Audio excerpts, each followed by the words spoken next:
안녕하세요. 미주해석입니다. 오늘은 그로우제너레이션의 21년 4분기 실적 및 컨퍼런스콜 내용에 대해서 알아보도록 하겠습니다. 21년 4분기 실적은 91밀리언을 기록했으며 3분기 연속 매출이 하락하는 모습을 보였습니다. 아주 안 좋은 소식이죠. 또한 마진율도 29%에서 25.5%나 떨어지는 모습을 보였습니다. 때문에 영업이익도 감소했고요. 순이익도 3분기 연속 플러스에서 이번에 마이너스를 기록할 수밖에 없었습니다.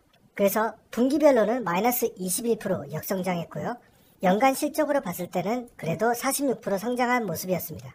자산 같은 경우는 조금 줄어서 4억 5,900만 달러를 기록했고요. 부채는 88밀리언으로 부채 비율은 23.7%를 기록했습니다. 영업활동 현금 흐름을 보면 3.3밀리언을 달성했는데요. 그나마 긍정적인 부분은 영업활동 현금 흐름이 플러스로 된 모습을 볼 수가 있죠. 주가가 정말 많이 빠졌기 때문에 현재 PSR은 1.36을 기록하고 있습니다. 정말 극한의 저평가 영역에 들어왔다라고 보여지고요. 정말 추락하는 주식에 날개가 있는 건지 너무나도 주가가 빠지고 있는 모습 볼 수 있습니다. 뒤에 보시면 왜 이렇게 주가가 빠지는지도 알 수가 있는데요. EPS 같은 경우는 계속해서 플러스를 기록하다가 4분기에 마이너스로 돌아섰습니다. 주식의 숫자는 59.8밀리언에서 58.4밀리언 조금 줄어든 모습인데 이것은 자사주를 매입했다라기보다는 직원 보상용으로 주식을 매입한 게 아닌가 생각됩니다. 주식의 비중을 보면 그나마 좀 다행인 것은 기관의 비중이 계속해서 올라가는 모습을 볼 수가 있고요. 내부자는 1포인트 하락한 모습을 볼 수 있습니다. 자, 이렇게 기관은 21년도부터 계속해서 주식을 사들이고 있는 모습을 볼 수 있습니다. 아무래도 기관은 이 마리화나 산업이 성장하면서 이 분야에서 가장 선두회사가 그로우제너레이션이기 때문에 계속해서 투자를 하는 것 같습니다. 투자하고 있는 주수는 12개에서 13개 주로 늘렸고요. 매장 같은 경우는 62개에서 63개로 크게 늘어나지 않은 모습입니다. 22년 가이던스를 제시했는데요. 자, 22년에는 415밀리언에서 445밀리언입니다. 현재 시가총액이 440밀리언이기 때문에 22년 내년에는 PSR이 1이 되겠네요. 현재는 1.36인데. 자, 그렇다면 분기 매출로 봤을 때는 약 104밀리언에서 111밀리언을 달성할 것 같다라고 예상을 하는 것 같습니다. 하지만 22년도 1분기 뒤에 내용을 보시면 알겠지만 약 80밀리언의 21년 1분기 매출을 예상했기 때문에 2분기, 3분기, 4분기 뒤로 갈수록 매출이 굉장히 올라갈 것이라고 예측을 한 것이죠. 자, 저번 3분기 실적 영상에서 제가 세임스토어 매출이 발생했을 경우에는 22년에 6억 2,600만 달러의 매출을 기록할 것이다 라고 예측을 했었는데, 자, 그만큼 같은 세임스토어 매출이 엄청나게 떨어졌다는 것을 얘기하는 것이죠. 21년도 리뷰를 했었는데요. 시작은 굉장히 강렬했죠. 강렬했으나 특히 캘리포니아 이 서부 지역에서 공급 과잉에 직면했었고, 이것이 3분기, 4분기 매출 하락을 이끌었죠. 그래서 캘리포니아에 23개 매장을 가지고 있기 때문에 여기서 매출이 굉장히 하락했다라는 것이고요. 자, 공급 과잉이 되면 가격이 폭락하고, 그러면 경작자들, 마리아나를 경작하는 사람들이 추가 투자를 안 하거나 생산을 중단하겠죠. 그래서 가장 큰 타격을 받은 분야는 LED 라이팅, 그 다음에 자본적 지출 투자 프로젝트가 거의 사라졌다는 얘기죠. 이렇게 되면서 금방이라도 할 것 같았던 연방정부 허가가 지연이 되면서 주가를 더욱 끌어내리는 것 같습니다. 컨퍼런스 콜 때마다 이 죽은 놈 불알만지기도 아니고 매번 나오는 얘기인데요. 22년 하반기 때는 괜찮아질 것이다 라고 또 얘기를 하고 있습니다. 2018년도에 카나비스 시장이 굉장히 안 좋았었는데 그때 회복하는데 6개월 정도 걸렸다라는 걸 예로 들면서 21년 3분기부터 시작된 시장 약화가 22년 2분기 정도는 괜찮아질 것이다 라고 얘기를 하고 있습니다. 자, 22년도에는 5가지 비즈니스 내용을 얘기했는데요. 3분기 때하고 별반 다르지 않습니다. 자, 미국 서부 중심의 지금 현재 마리아나 시장에서 이제는 미국 동부로 옮겨가고 있고, 그렇기 때문에 미국 동부 중심으로 15개에서 20개의 지점을 새로이 오픈하겠다. 그리고 지속적인 투자를 통해서 대형 리테일에 프라이빗 제품 개발 등을 통해서 판매를 할 것이고, 이 프라이빗 제품 같은 경우는 마진율이 굉장히 높기 때문에 이쪽에 투자를 많이 하겠다. 그리고 5개의 거점 창고를 마련하겠다. 이것도 3분기 때 했단 말이죠. 그 다음에 이커머스 플랫폼, 이것도 3분기 때 했던 얘기죠. 그리고 지금은 거의 통합을 했다고 합니다. 이커머스 플랫폼 통합을 통해서 낭비적인 요소를 제거하고 모바일 앱으로 런칭을 하겠다는 겁니다. 자, 22년도 투자 지역, 뭐 저번에 3분기 때랑 비슷하게 일리노이, 오하이오, 이거는 지금 완성이 됐죠.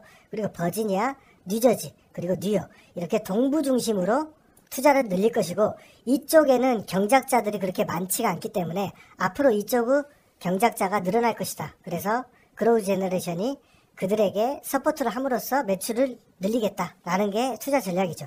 마진 같은 경우도 굉장히 하락했죠. 29%에서 25.5%까지 굉장히 하락했는데, 특히나 이 LED 라이트닝 그리고 카페스 투자를 사람들이 거의 안 하기 때문에 굉장히 할인해서 프로모션을 진행했고, 이런 각종 할인 판매에도 어떻습니까? 매출 하락은 막을 수 없었다는 것이죠. 자, 지금 현재 그로우 제너레이션은 미국에서 가장 큰 영업팀을 구성하고 있죠. 이 특히 카펙스 라이팅 관련해서 거의 400명 가까이 직원들을 운영하고 있는데, 이 사람들이 놀고 있을 수는 없잖아요. 그래서 계속해서 할인과 판촉 전략을 했다는 얘기고, 그렇기 때문에 마진 하락이 컸다는 얘기를 하는 겁니다. 좀 전에 말씀드렸지만 굉장히 충격적인 소식이죠. 22년도 1분기 매출은 80밀리언을 예상한다.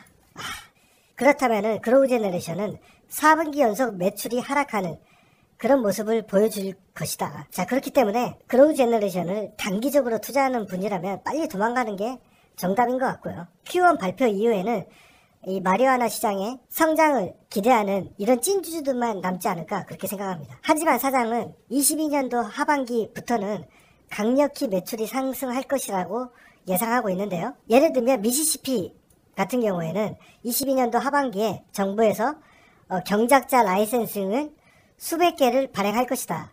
그렇기 때문에 동부에서 이런 라이센싱이 증가하면서 분명히 엄청난 수요가 있을 것이다. 그리고 뉴욕, 뉴저지, 버지니아, 일리노이 성인용 마리아나 승인이 될 것이고, 그것이 또 수요를 엄청나게 일으킬 것이다 라고 얘기하고 있습니다. 투자자들이 질문한 내용을 요약해보면요.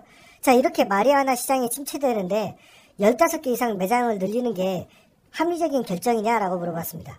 사장은 동부지역은 이제 합법화가 되고 있다. 그래서 경작자가 늘 것이다. 그래서 미래는 동부에 있다. 동부에 투자를 해야 된다. 그리고 매출 감소가 발생하는 곳은 캘리포니아 지역이다. 동일 매장 매출이 35% 감소하고 있다.